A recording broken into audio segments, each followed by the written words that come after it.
नई सरकार बनने से पहले क्या बोल गए अखिलेश? सपा सुप्रीमो अखिलेश यादव ने दे दिया बड़ा बयान। इशारों में बोली ऐसी बात, राजनीति में मची खलबली। बीजेपी के नेतृत्व वाला राष्ट्रीय जनतांत्रिक गठबंधन एनडीए केंद्र में तीसरी बार सरकार बनाने जा रहा है। सरकार बनाने से पहले एनडीए और इंडिया गठबंधन के तमाम नेता दिल्ली में जुटे हुए हैं। जोड़ तोड़ की राजनीति जारी है। इन चुनाव में एनडीए को 292 और इंडिया गठबंधन के खाते में 232 सीटें आई हैं। बीजेपी के पास बहुमत के 272 के आंकड़े से ज्यादा सीटें तो हैं, लेकिन गठबंधन में शामिल पार्टियां बीजेपी के साथ मोल भाव में लगी हुई हैं, अपनी शर्त मनवाने में लगी हुई है। इस बीच इंडिया गठबंधन में कांग्रेस के बाद सबसे बड़ी पार्टी बनकर उभरी समाजवादी पार्टी के मुखिया अखिलेश यादव ने एक बड़ा बयान दिया है। दिल्ली में पत्रकारों ने अखिलेश यादव से सरकार बनाने को लेकर सवाल किया। इस पर उन्होंने बड़ा बयान देते हुए इशारों ही इशारों में ऐसी बात बोल डाली, जिससे अब कई राजनीतिक पंडित कयास लगाने में जुट गए हैं कि इंडिया गठबंधन कोई बड़ी प्लानिंग कर रहा है। आप भी सुनिए अखिलेश यादव मीडिया से बातचीत के दौरान क्या बोले। उत्तर प्रदेश की जनता ने मुद्दों पर वोट दिया और जनता के मुद्दों पर चुनाव किया। जनता ने अपने मुद्दों पर मतदान किया और भारतीय जनता पार्टी की बड़ी हार उत्तर प्रदेश में हुई है।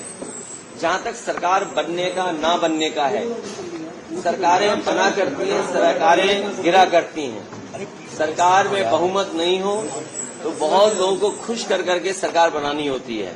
मुझे लगता है ये खुश करने की जो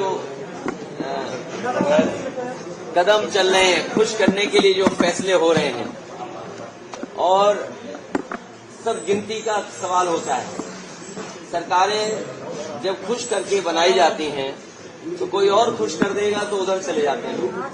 हमें उम्मीद है कि जनता ने जो फैसला देश के सामने लिया है, संविधान, आरक्षण और लोकतंत्र मजबूत हो, हमें उम्मीद है कि आने वाले समय में ऐसी चीजें आप देखोगे कि लोग उनके लिए साथ खड़े दिखाई देंगे। सच्चाई तो ये है कि भारतीय जनता पार्टी और सीटें भी हार जाती है उत्तर प्रदेश में।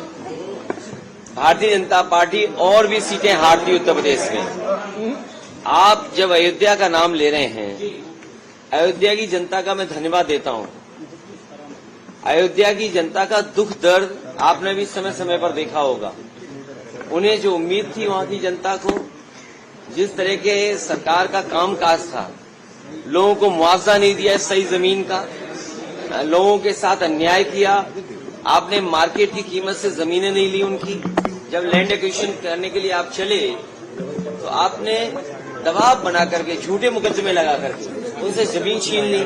न जाने कितने व्यापारियों को आपने दुख संकट पहुंचाया जो 100 साल से रह रहे थे, 100 साल से लोग रह रहे थे। ऐसे भी परिवार हैं जो अपनी गाय भैंस के साथ, जानवरों के साथ 100 साल से रह रहे थे, आपने उन्हें उजाड़ दिया। आप किसी पुण्य काम के लिए आप गरीबों को उजाड़ रहे हैं। तो इसीलिए मैं समझता हूं अयोध्या और आसपास की जनता ने भारतीय जनता पार्टी के खिलाफ मतदान किया। जीडी न्यूज की सभी वीडियोस देखने के लिए यूट्यूब पर सब्सक्राइब कीजिए जीडी न्यूज चैनल को, और फेसबुक पर वीडियोस देखने के लिए जीडी न्यूज चैनल को लाइक और फॉलो करें। धन्यवाद।